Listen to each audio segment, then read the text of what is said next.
우리 다 같이 욥기서 2장 10절의 말씀을 봉독합니다. 그가 이르되 그대의 말이 한 어리석은 여자의 말 같도다. 우리가 하나님께 복을 받았은즉 화도 받지 아니하겠느냐 하고 이 모든 일에 욥이 입술로 범죄하지 아니하니라. 한 번 더 하겠습니다. 그가 이르되 그대의 말이 한 어리석은 여자의 말 같도다. 우리가 하나님께 복을 받았은즉 화도 받지 아니하겠느냐 하고 이 모든 일에 욥이 입술로 범죄하지 아니하니라. 아멘. 새벽에 오신 여러분 한 분 한 분 예수님의 이름으로 환영하고 축복합니다. 우리 하나님께서 여러분을 향하여 예비하신 귀한 축복을 넘치게 받으시고 누리시고 나누게 되시길 주님의 이름으로 축복합니다.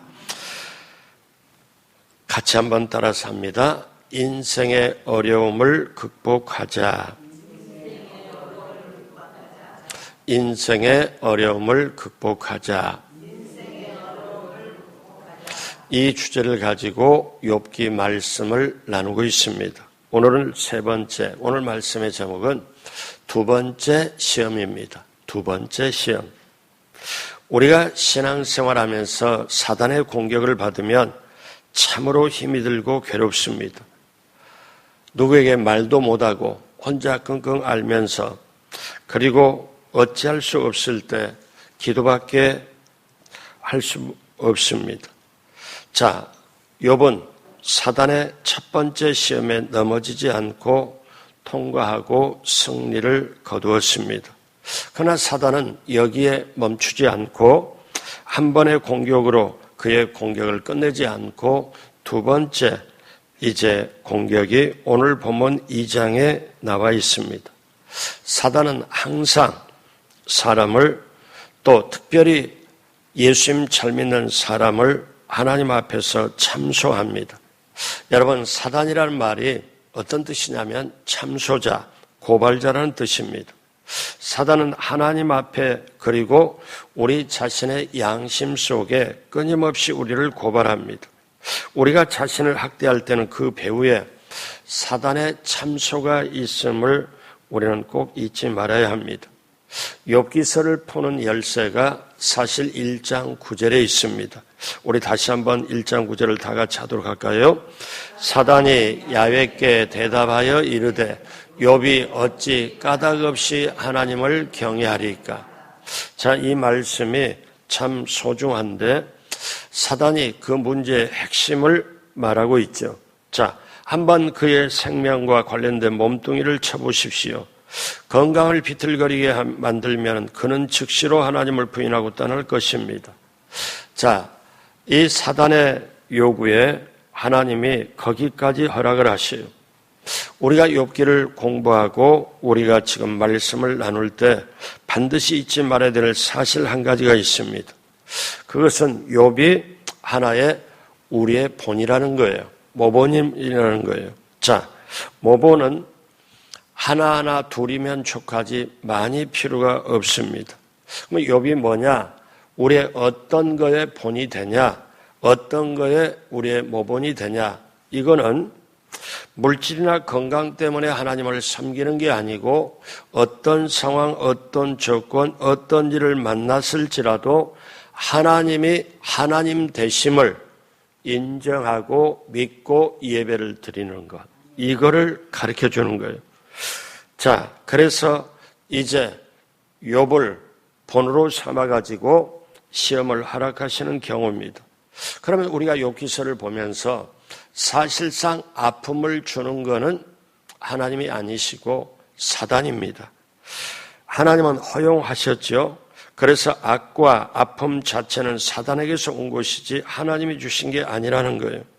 그리고 한 걸음 더 나아가 우리는 꼭 알아야 될 걸, 사도 바울이 고백했던 것처럼 사람이 감당할 시험만 하나님이 주시지 감당하지 못한 시험은 하나님이 주시지 않는다. 이걸 우리가 꼭 가지고 있어야, 그러면 저나 여러분이나 알게 모르게 시험을 당해요. 환난을 당해요.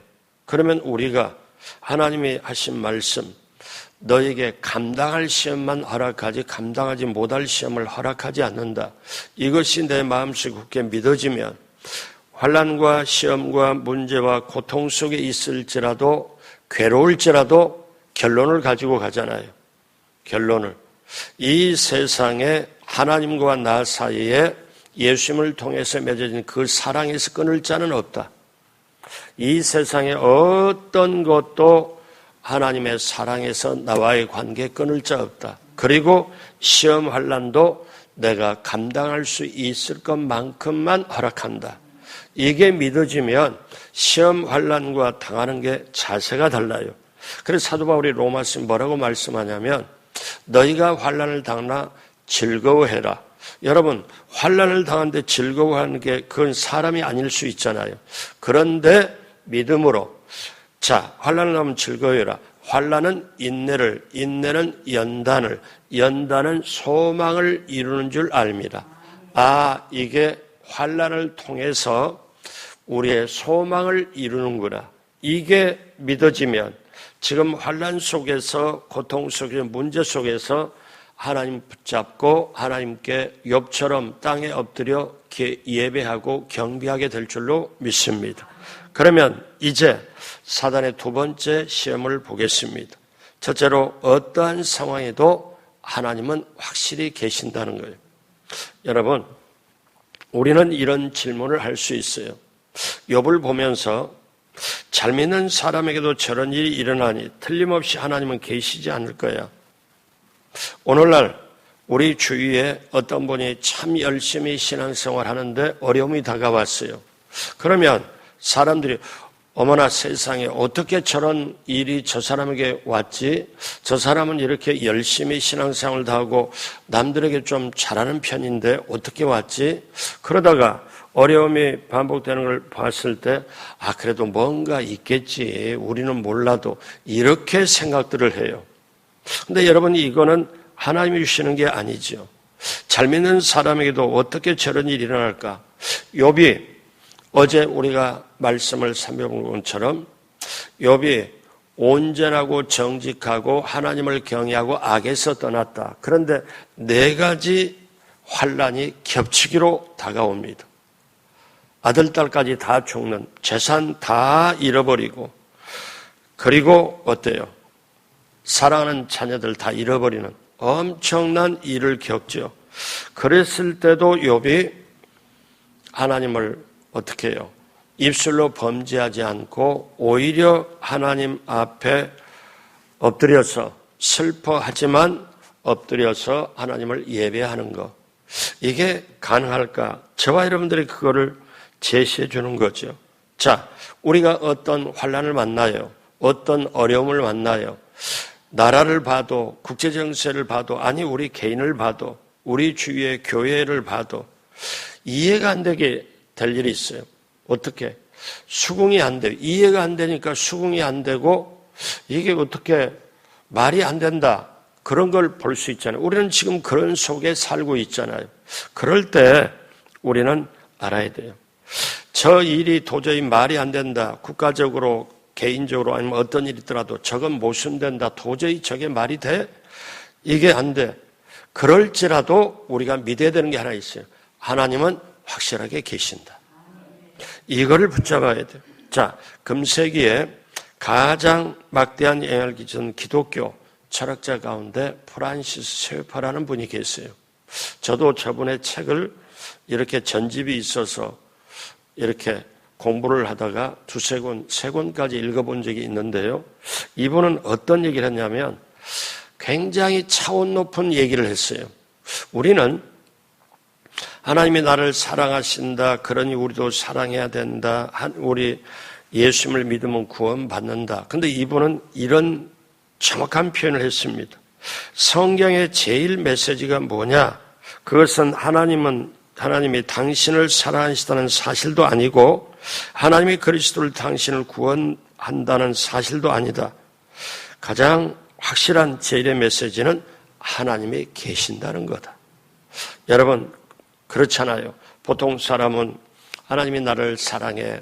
또 하나님이 나를 인도해 여기서 힘을 얻고 나가지만 하나님이 보내신 예수를 통해 내가 믿고 죄사함 받고 구원을 얻는다 여기에 머무르지만 그걸 뛰어넘어서 내가 맞닥뜨린 어떤 상황, 몸이 아프든 아니면 물질로 부족함이 겪든 아니면 어떤 어려움을 자녀를 통해서 겪든 어떤 일이 회사 내에서 어떤 일이 있든 하나님은 계신다. 그것도 그냥 계시는 게 아니라 하나님은 살아 계신다. 여러분 이게 믿어지는 게 참된 신앙입니다. 그러면 하나님이 살아계신다. 지금도 살아계신다. 그랬을 때 히브리서 말씀이 저와 여러분에게 들어오게 돼요. 하나님이 하신 말씀, 어떻게 돼요? 하나님의 말씀은 살았고 지금 살아 움직이고 활력이 있어 좌우의 어떤 날선 검보다도 예리하여 우리의 혼과 영과 및 관절과 골수를 찔러 쪼개기까지 하고 사람의 마음의 뜻과 생각을 감찰한다. 하나님의 말씀은 의사의 선생님의 칼은 눈에 보이는 것, 엑스레이로 사진 찍고 아니면 거기에 내시경을 넣어서 보고 로봇으로 수술하고 보이는 것만 의사는 수술할 수 있지만 하나님의 말씀은 눈에 보이지 않는 나의 영과 혼과 육, 모든 마음과 생각까지도 하나님의 말씀은 수술할 수 있고 바꿀 수도 있고 있다. 왜? 하나님은 살아계시고 하나님의 말씀도 살아있기 때문에 믿어지시면 아멘 하시기 바랍니다. 그래서 여러분 우리가 세상 살 때 이해가 안 되는 일이 겪어요. 어떤 분은 사람에게 믿었던 사람에게 배신을 당하고 멍해가지고 어떻게 살아갈 의욕도 없고 도저히 이렇게 있을 때 그때 그분에게 어때요? 하나님은 거기 계신다. 하나님은 반드시 살아계신다. 그분은 거기 계신다. 이게 믿어지면 다시 새롭게 일어날 수가 있어요. 여러분, 하나님은 반드시 확실하게 우리 옆에 우리 안에 계신 줄로 믿습니다. 또 하나 우리는 이런 질문을 할 수 있어요. 아까 질문에 저 사람은 열심히 하는데 어떻게 저런 일을 겪을 수가 있지? 그렇게 이해가 안 되는 그런 질문을 할 수가 있지만 또 하나의 질문. 아니 예수를 믿어도 저런 시험과 아픔이 일어난다면 도대체 무엇 때문에 예수님을 믿지? 이런 질문도 할 수가 있어요. 자, 그럴 때 우리는 어떠냐? 우리는 분명하게 그러면 내가 예수님을 믿는 게 현세적인 이유, 즉 물질 문제 해결하고 건강 문제 해결하고 자녀 문제 해결하고 사업 문제 해결하고 현세적인 문제를 해결하기 위하여 돈도 건강도 명예도 이거를 위해서 내가 예수님을 믿는 거냐?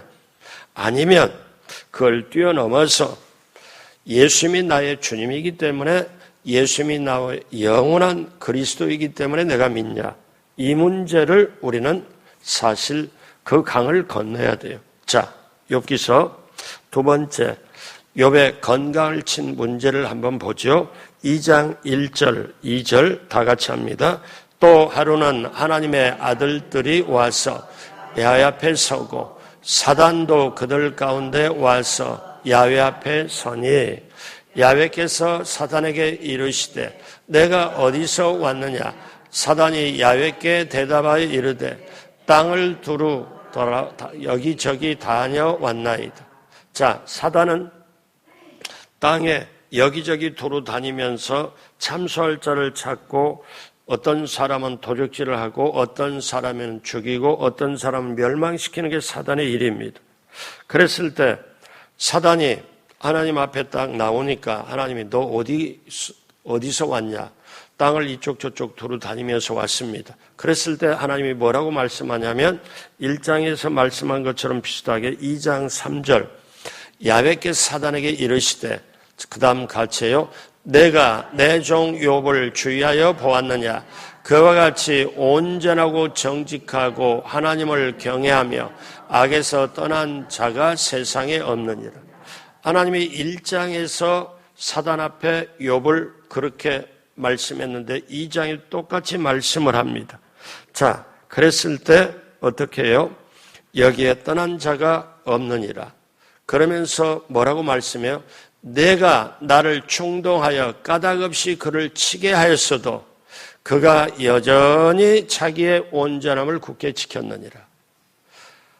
1장에 4가지로 아주 급박하게 문제가 있고 자녀까지 다 잃어버렸어도 욥이 자기 온전함을 지키고 굳게 지켰다.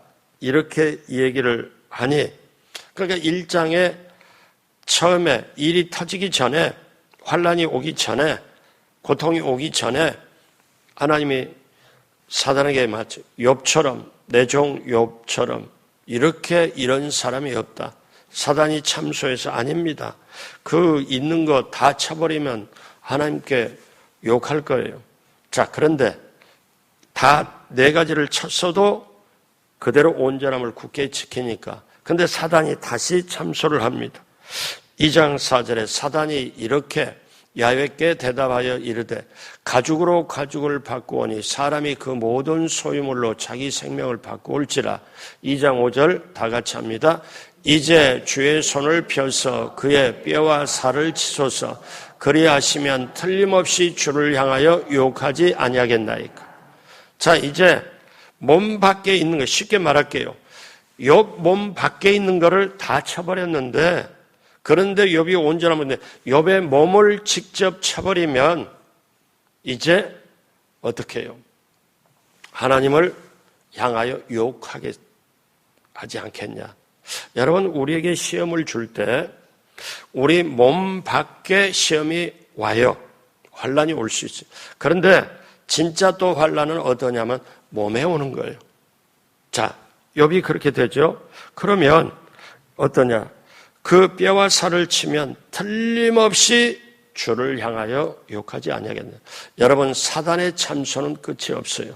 심지어 어떠냐면 여러분의 꿈속에서까지도 여러분의 영혼이 약하면 가히 눌림까지 줘가지고 숨을 헉헉거리고 잠을 못 자게 하는 게 사단의 또 방법이에요. 자, 그러니 사단은 어때요? 끈질기게 지금 참소를 하잖아요. 재산 그거 다 없어졌어.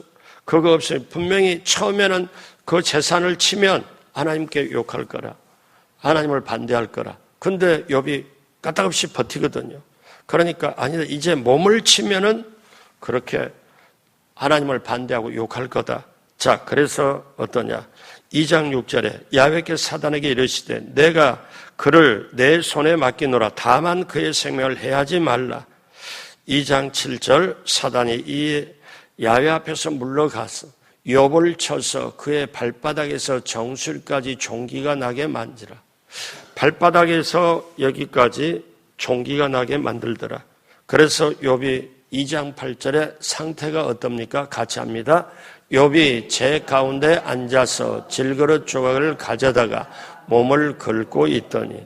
자, 이 상태가 우리가 성경을 보면서 욥이 지금 몸에 악창이 나서 종기가 나서 이게 욥이 지금 어떤 상황이냐 쉽게 우리 몸에 우리가 느낌이 안 오잖아요. 그런데 욥이 스스로 고백한 게 있습니다. 3장 24절에 나는 음식 앞에도 탄식이 나며 내가 앓는 소리는 물이 쏟아지는 소리 같구나. 그러니까 음식 앞에서 내가 음식을 제대로 못 먹고 먹을 수도 없고 내가 앓는 소리는 내 속에 물이 쏟아지는 소리 같구나. 7장 5절에 내 살에는 구더기와 흙덩이가 어복처럼 입혀졌고 내 피부는 굳어졌다가 터지는구나. 그러니까 이 악창이 종기가 너무 심해서 구더기도 달라붙죠. 그 다음에 이것이 마르는가 했더니 터져가지고 여러분 생살이 터지고 그러면 신경이 있어 우리 피부에 뭔가 하나 찔려도 아프잖아요. 그러니 욥이 지금 어떠냐면 피부는 굳어졌다 터지는구나. 얼마나 힘들었을까요? 30장 16절로 17절에 보니 이제는 내 생명이 내 속에서 녹으니 환난 날이 나를 사로잡음이라. 밤이 되면 내 뼈가 쑤시고 나의 아픔이 쉬지 아니하는구나. 얼마나 힘들면 내 뼈가 쑤시고 나의 아픔이 쉬지 아니하다. 이럴 정도로 욥이 지금 고통을 당해요. 육체적인 고통이 너무너무 심하다는 거죠. 자, 그러면 이제 보십시오. 욥이 먹기 전에 탄식을 하고 앓는 소리는 물 쏟아지듯이 쏟아지고 온몸이 터져나가는 고통과 신음의 밤을 새는 욥. 고열에 시달려서 검게 타버린 가죽과 뼈만의 욥. 이 심각한 질병을 안고 사투의 사투, 완전히 자기 목숨을 건 그 생존의 몸부림을 치고 있는 이 욥. 자, 이 시험에 욥은 어떻게 대처합니까? 두 번째 사단의 시험이 엄청난 거죠. 둘째로 사단은 욥이 하나님을 대적하도록 시험을 주었습니다. 하나님을 대적하도록. 사단의 목적이 뭐냐면 하나님을 대접하도록, 욥이 하나님을 반대하도록. 그래서 두 번째 시험이 뭐냐면은 요즘 말로 쉽게 말하면 하나님, 저 사람들을 한번 보십시오. 일주일에 한 번씩 교회 나와 찬양도 부리고 헌금도 하고 왜 그런 줄 아십니까? 다 자기들 유익을 위해서, 자기들 복받기 위해서 하는 거 아니에요? 그러면 하나님이 저 사람들을, 저 성도들을 정말로 저주를 한번 딱 해버리면은 당장 하나님께 그만두고 욕할 것입니다. 자, 이런 거예요. 그런데 하고 많은 사람 중에 누구를 택하냐면 욥을 택한 거죠. 그럼 욥을 택해서 시범 케이스, 모범으로 우리에게 보여주는 거잖아요. 자, 욥이라는 사람이 그렇게 하나님을 온전하고 정직하고 하나님을 경외하고 악에서 떠난 자인데 모든 사람의 모범이 되는데 저 사람이 이해할 수 없는 지금 일을 겪고 당하고 자기 몸까지 당하는 이걸 지금 우리에게 하나님은 제시해 주는 거예요. 이런 상황에서도 사람이라는 존재가 어떠냐? 하나님을 예배할 수 있을까? 하나님을 경외할 수 있을까? 이걸 우리에게 가르쳐 주는 거예요. 자, 그렇다면 마지막 때를 살아가야 하는 우리, 지금 살아있는 우리들, 자, 앞으로 살아내야 되고 삶의 치열한 속에서 우리가 생존에 몸부림치면서도 하나님 되심을 우리가 찬양하러 이렇게 하려면 웬만한 영성과 믿음 가지고는 안 되거든요. 그래서 하나님은 욥을 우리에게 본으로 허락하고 이걸 보여주시는 거예요. 사랑하는 여러분, 자, 우리가 한번 부모를 섬기는 이유가 뭡니까? 내가 부모를 잘 섬겨야 시집도 가고 장가갈 때 돈도 생기고 뭔가 부모가 나에게 뭔가 해주기 때문에 만약에 그것만 바란다면 진정으로 섬기는 게 아니고, 자, 부모가 나를 낳아주고 내 인생이 있게 되어서 정말 내가 부모에게 섬기고 효도하는 게 마땅하다. 이게 진짜 아니에요? 그러면 하나님 우리가 생각할 때 삶이 힘들고 환난이 다가오고 어려움이 다가와도 우리 내 모든 것을 잊게 하신 만세 전부터 나를 택하고 예정하고 이 땅에 우리 부모를 통해서 태어나게, 그것도 남한 땅에 태어나게 하고 예수 믿게 하고 오늘 이 새벽에 나오게 하고 하나님의 은혜를 내 영혼 속에 담게 하고 오늘 또 이걸 가지고 하루길을 이 한 주간을 승리할 수 있도록 하시는 하나님, 그 하나님께 조건과 환경과 모든 환난을 뛰어넘어서 예배할 수 있다는 것, 하나님을 섬길 수 있다는 것, 그 하나님을 믿고 기도할 수 있다는 것, 이것이 바로 우리에게 본분일 줄로 믿습니다. 그렇기 때문에 이제 우리가 이걸 분명히 붙잡아야 되고, 이제 사단은 두 번째 시험에서 욥의 모든 건강을 빼앗아갑니다. 그런데 사단이 여기서 끝나질 않아요. 한 가지 더 도구를 사용합니다. 기가 막힌 도구를 사용하는데 사단이 여기서 끝나지 않고 욥의 아내를 또 충동해서 하나님이 욥을 더 힘들게 합니다. 자, 2장 9절 다 같이 합니다. 그의 아내가 그에게 이르되 당신이 그래도 자기의 온전함을 굳게 지키느냐? 하나님을 욕하고 죽으라. 아내가 옆에서 기가 막힌 현장을 보고, 아니 남편이 있는데 이 정수리부터 시작해서 고름이나 이게 떡지 뭐 다 붓고 이게 도저히 해서 기왓장 가지고 몸을 뻐끌거니까 피와 고름이 쏟아지고 저 고통을 이겨내면서 그러니까 너 지금 인간의 모습이냐? 그래도 이 상황 속에서도 하나님을 향하여 그걸 온전함을 지금 굳게 지키느냐? 차라리 하나님을 욕하고 죽어라. 이게 죽으라는 말이에요.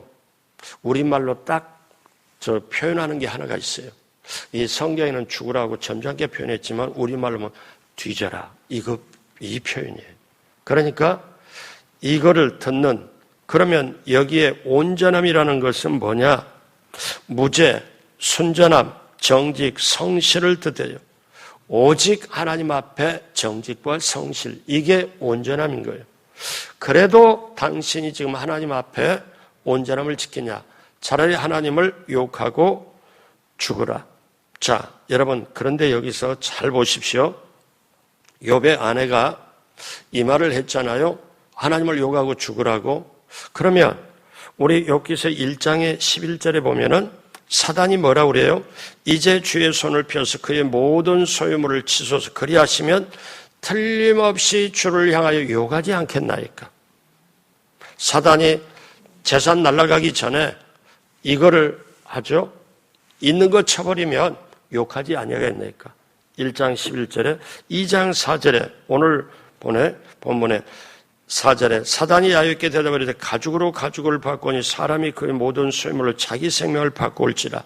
2장 5절 다시 한번 합니다.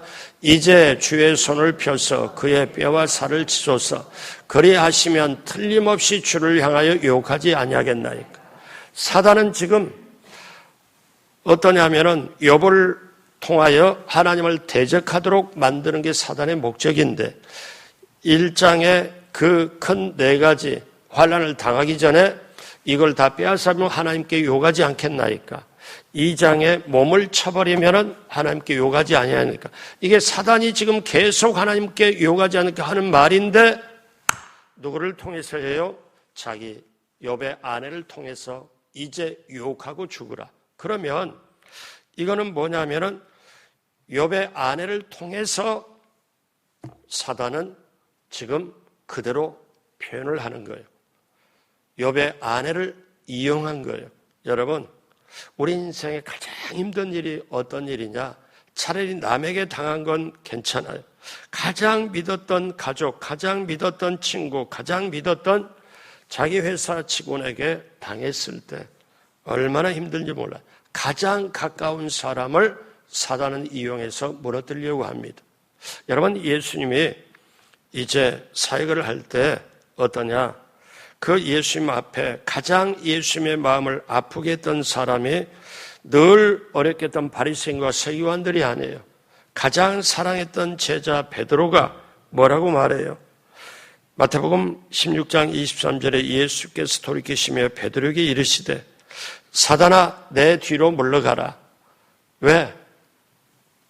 베드로에게 사단이 들어가서 예수님이 십자가 질 수 없습니다. 절대 지면 안 됩니다. 그러니까 예수님이 베드로를 보고 사단아 내 뒤로 물러가라. 너는 나를 넘어지게 하는 자로다. 내가 하나님의 일을 생각하지 않고 도리어 사람의 일을 생각하는도다.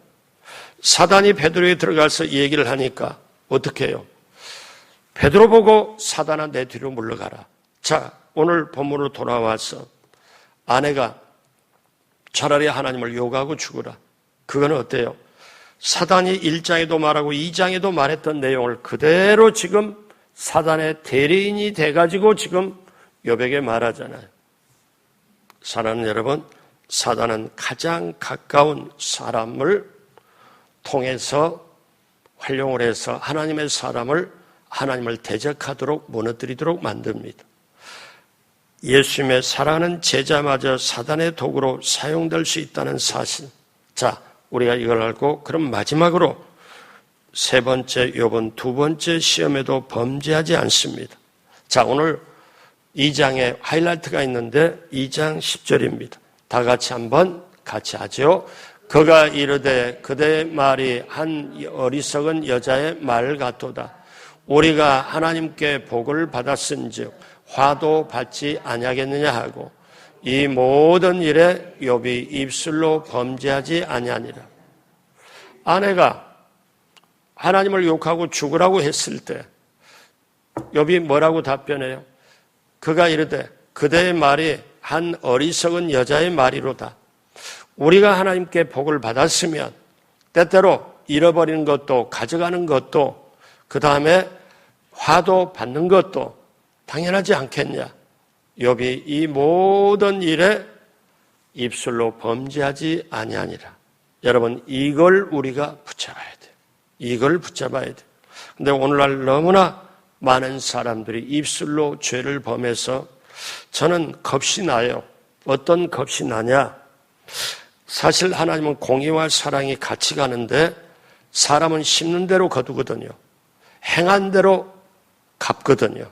그러면 하나님이 살아계시고 그대로 하는데 우리가 행위로 심은 대로 우리가 그대로 받게 되고 우리가 심판을 받게 되는데 입술로 죄를 져놓고 조용히 혼자 하나님 나 용서해 주세요, 용서해 그렇게 해가지고 사해지는 게 아니에요.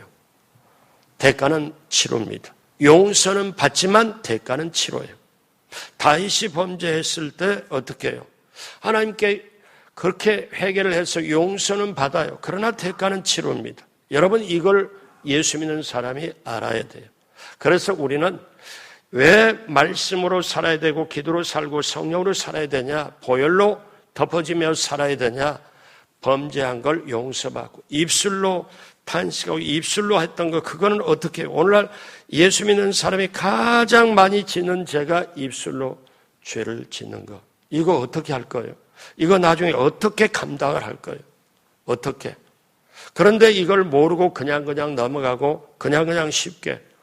여러분 어떻습니까? 우리가 이거를 깨닫고 그러면 우리가 1장에도 4가지가 환난을 당했어도 욥이 하나님 앞에 범죄하지 아니하더라. 2장에 몸까지 치는 2번째 시험에도 이 모든 일에 욥이 입술로 범죄하지 아니하니라. 사랑하는 여러분, 저도 여러분도 욥의 이런 것 온전함을 굳게 지키고 입술로 범죄하지 않는 욥. 그래서 우리는 날마다 말씀이 필요하고 기도가 필요하고 성령이 필요하고 예수님의 보혈이 필요하여 이 시대를 세상을 그리고 죄도 시험도 유혹도 이겨낼 뿐만 아니라 영원히 잘되고 범사로 강건케 되길 주님의 이름으로 축복합니다. 기도하겠습니다. 하나님 아버지 감사합니다.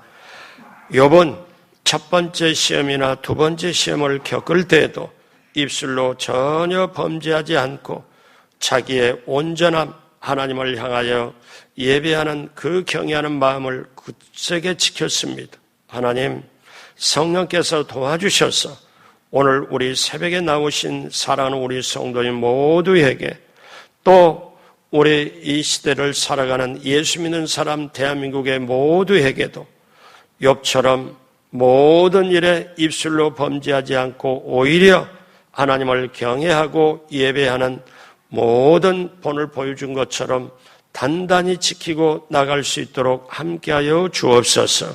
오늘 이 새벽에도 한 사람 한 사람 문제를 놓고 기도 제목을 놓고 부르짖고 간구할 때마다 주여 하늘의 문을 열어 주옵시고 개인의 삶에도 길을 열어주시고 형통함이 임하게 하여 주옵시고 하나님 앞에 믿음으로 말씀으로 기도로 성령으로 온전함을 굳게 지키며 하나님의 선한 영향을 펼쳐가는 모두가 되도록 함께하여 주옵소서. 감사하며 예수님의 이름으로 축복하고 기도드립니다. 아멘.